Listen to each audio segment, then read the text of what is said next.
Somos tu voz.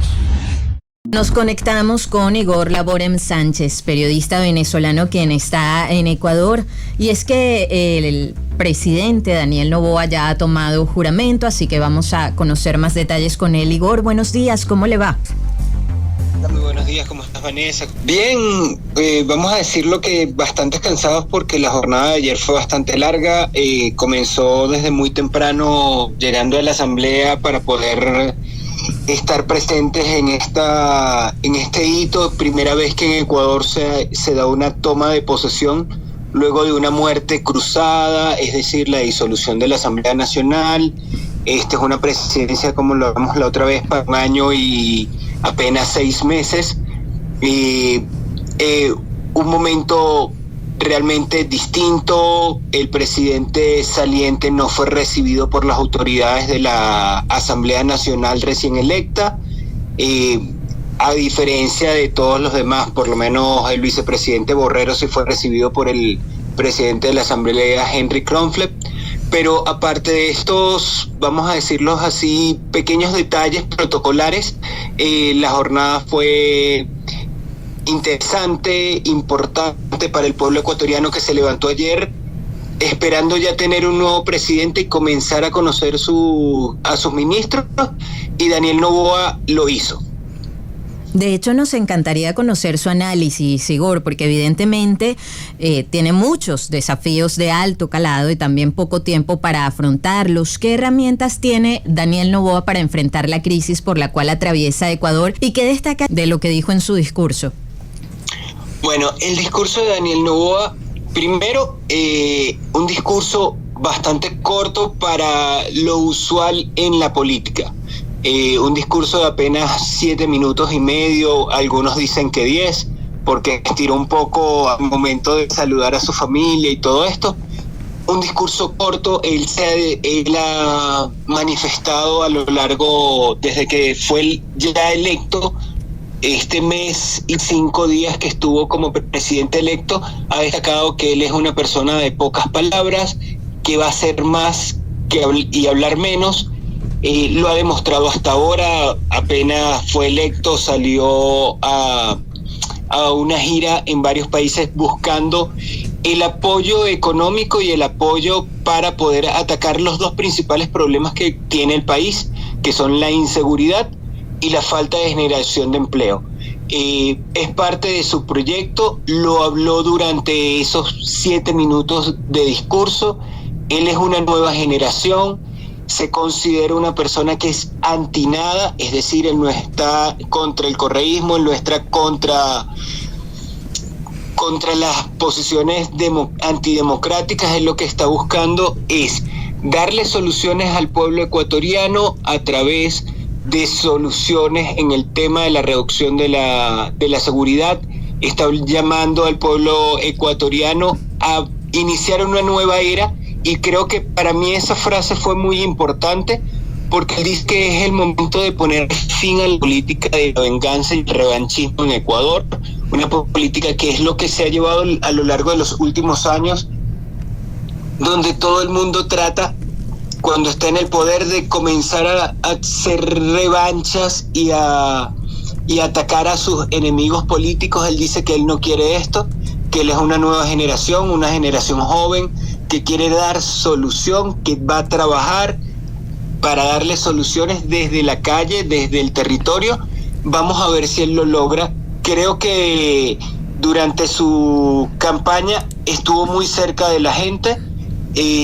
No ha dejado, desde que salió electo, no ha dejado de buscar esos enlaces, esas alianzas que le permitan una gobernabilidad. Nadie esperaba que iba a tener una alianza con el correísmo para gobernar, y lo está haciendo en la Asamblea Nacional. Logró una alianza que le va a permitir por lo menos gobernar con tranquilidad los primeros 3 o 4 meses de gobierno, porque ya en febrero del año que viene se inicia el año electoral, porque la elección nuevamente para ser presidente de Ecuador, que es la que debería haberse realizado, es la del febrero del 2025, para iniciar el proceso, el periodo presidencial en mayo del 2025. Entonces ya en febrero comienza ese año electoral.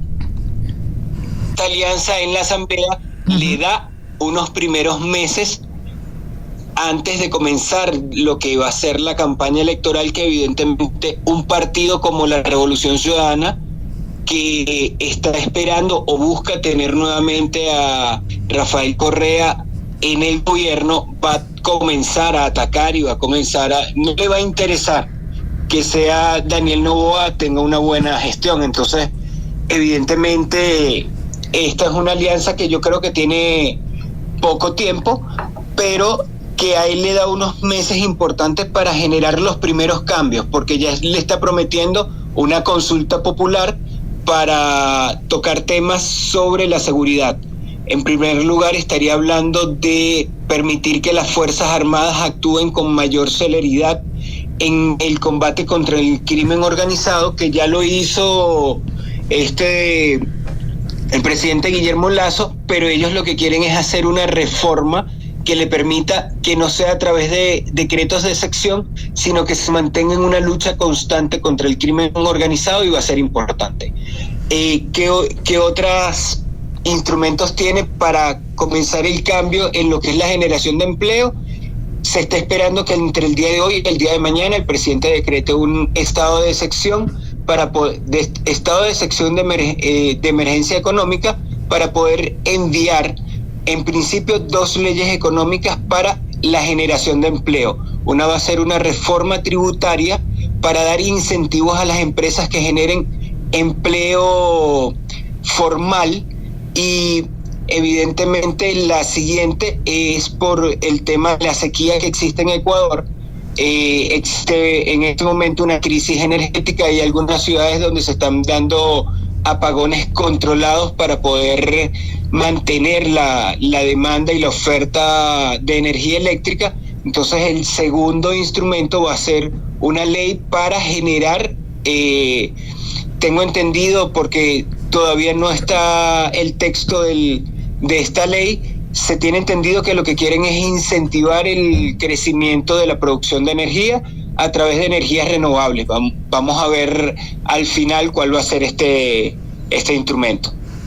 Escuchan a Igor Laborem Sánchez, él es periodista venezolano, está en Ecuador. Entendemos que nombró ministros, pero bueno, quedaron allí todavía pendientes 2 de los más importantes, Economía e Interior. ¿Se anticipan o por lo menos se conocen algunos nombres que estén sonando para ocupar esas carteras, Igor? Y por otra parte, ¿cuál ha sido la posición de Daniel Noboa de cara a las relaciones con el resto de los países de América Latina? Y por último, para capitalizar el tiempo, vemos todo lo que ha ocurrido en Perú con el tema de la migración venezolana. En Ecuador incluso en algún momento se propuso abrir un corredor humanitario justamente a propósito de los venezolanos que están siendo expulsados de Perú. ¿Cómo está el tema migratorio en Ecuador en este momento? ¿En alguna medida en Ecuador también se puede experimentar o se ha experimentado xenofobia como ha ocurrido en Perú?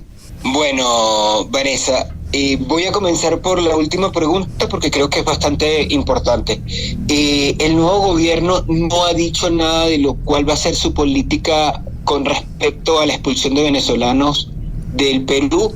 Recuerda que la frontera sur de Ecuador colinda con Perú y de allí estarían llegando, se estima que entre 5.000 y 6.000 venezolanos en los próximos días. Han ido llegando, no ha sido en bandada, gracias a Dios, no ha llegado mucha gente todavía, pero ya se están preparando. El nuevo gobierno no ha dicho nada, se está esperando evidentemente que la nueva ministra de Relaciones Exteriores y Movilidad Humana, Gabriela Sommerfield, comience a tomar cartas en el asunto. Tengo entendido, por lo poco que he hablado con personeros de lo que es la administración de Daniel Noboa, que ellos no están cercanos a esa propuesta del corredor humanitario, que ellos consideran que tiene que buscarse otras formas.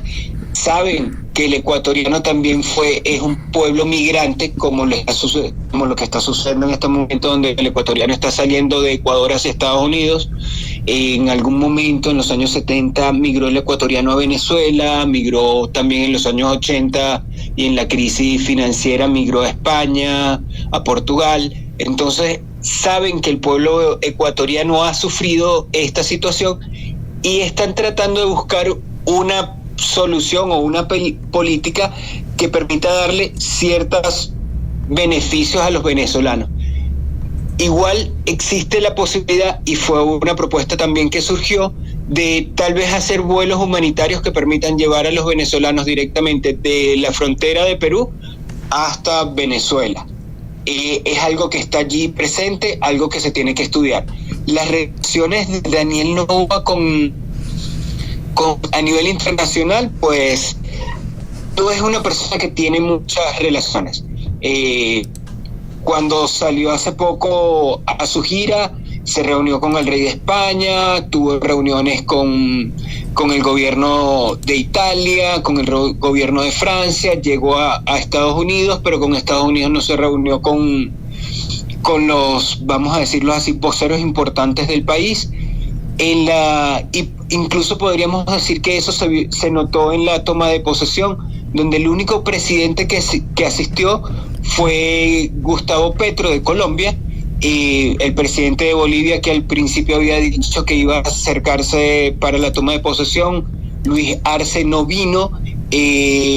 La embajada de Estados Unidos fue representada por el embajador, no vino ningún representante importante dentro del Departamento de Estado.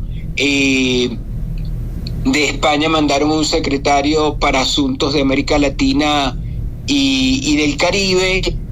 El resto de los países enviaron a sus embajadores o cancilleres, pero no enviaron a representantes un poco más importantes.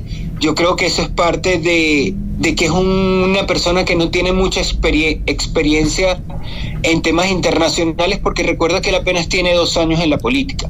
Él comenzó en el año 2021 siendo asambleísta por la provincia de Esmeraldas, que es una provincia costera, una provincia pequeña. Llegó a la asamblea, formó parte de lo que es la Comisión de Políticas Económicas. Tuvo 1 o 2 viajes internacionales, uno a Rusia y otro a otros países, no recuerdo exactamente la agenda, pero él no ha tenido un roce tan importante a nivel internacional como otros políticos, como estamos acostumbrados a ver a otros políticos. Su binomio, la señora Verónica Abad, por el contrario, sí tiene mayor visibilidad internacional. Hace apenas 1 semana y media estuvo en el Miss Universo y estuvo hablando con el presidente Nayib Bukele. Se reunió con el presidente del partido de derecha Vox en España, Santiago Abascal. Se reunió con Milei. Ella ha tenido una agenda un poco más importante a nivel internacional, y parte de las funciones que al parecer va a tener son esas, ¿no? Generar esas alianzas a nivel internacional para el apoyo a la migración. Creo que va a ser la persona que va a ser importante para la población venezolana que se encuentra radicada en Ecuador, porque ella va a tener que darle la respuesta a la población migrante ecuatoriana, pero también a la población migrante que está llegando a Ecuador. Vamos a ver cómo las relaciones entre la vicepresidenta y la canciller van a ser importantes para darnos tranquilidad a los venezolanos que estamos aquí.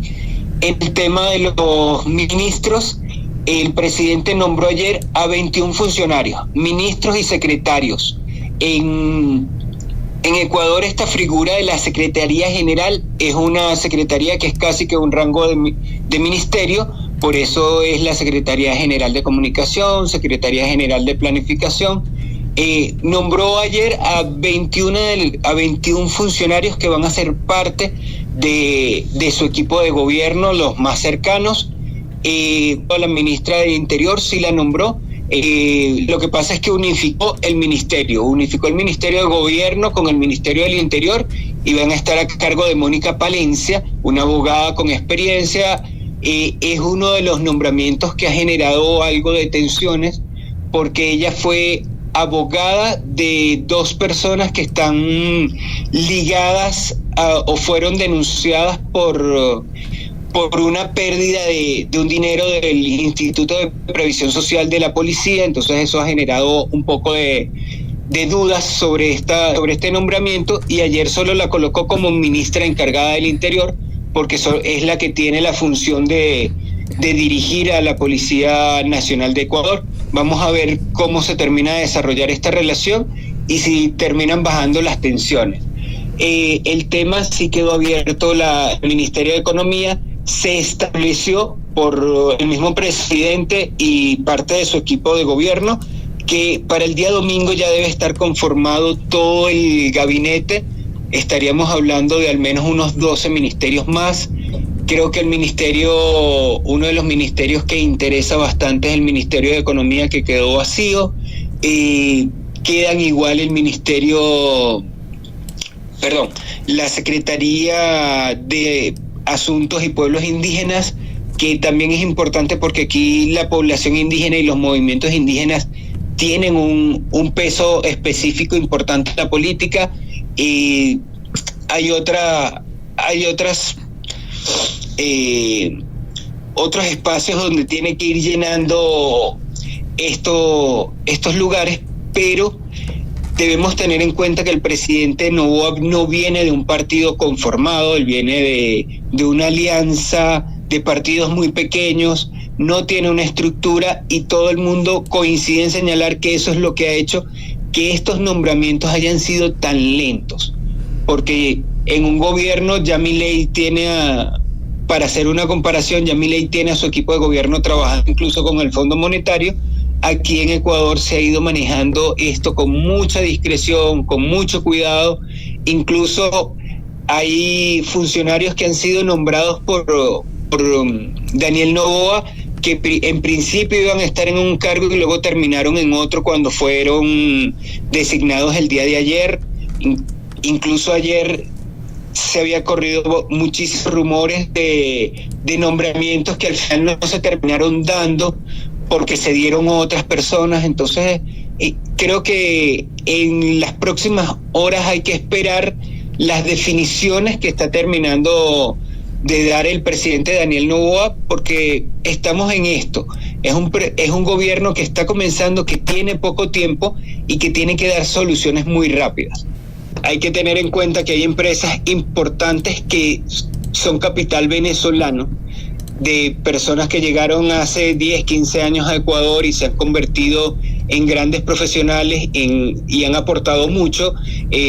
Parte de los principales médicos, yo tuve la suerte no decir la suerte, mi mamá tuvo una caída, un accidente, y quienes la atendieron en uno de los principales hospitales públicos de Ecuador fueron médicos venezolanos. La comunidad venezolana tiene un peso específico importante. Somos la comunidad más grande de migrantes en el Ecuador. Ellos saben que se tienen que acercar a los migrantes venezolanos porque es una población que está dando muchas cosas, que está dando muchos aportes. Sí existe, porque no se puede negar, sobre todo en lo que es la provincia de Ibarra y en las provincias de la Sierra, un sentimiento de xenofobia. En Ibarra, por un hecho puntual, el asesinato de una mujer en plena calle, un asesinato que fue terrible, que fue el que generó, no sé si ustedes se acuerdan, que los venezolanos se escondieron en la provincia de Ibarra por unos días porque la gente los estaba persiguiendo. Eso sucedió hace 2, 3 años. Desde ese momento existe un sentimiento de xenofobia en esa zona. Esta semana, hace escasos 6, 7 días, el pueblo Salazaca, que es una comunidad indígena, le exigió al gobierno de Ecuador sacar a los venezolanos de su territorio ancestral. Hay que tener en cuenta eso, no es que sacarlo de Ecuador, sino sacarlos del territorio ancestral del pueblo Salazaca.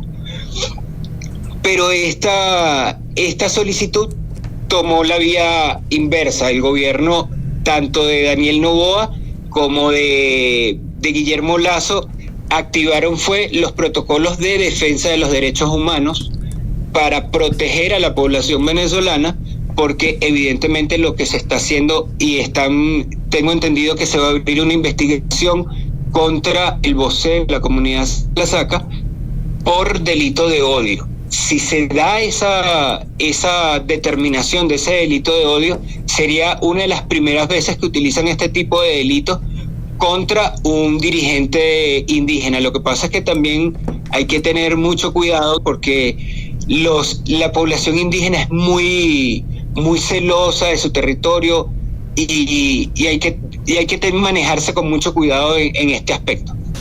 Sigor Laboren Sánchez, a quien escuchan, amigos oyentes, periodista venezolano en Ecuador. Ya para concluir, Igor, sabemos que la violencia ha tenido un auge importante en el último año, en el último par de años, 3 años y hasta más en Ecuador.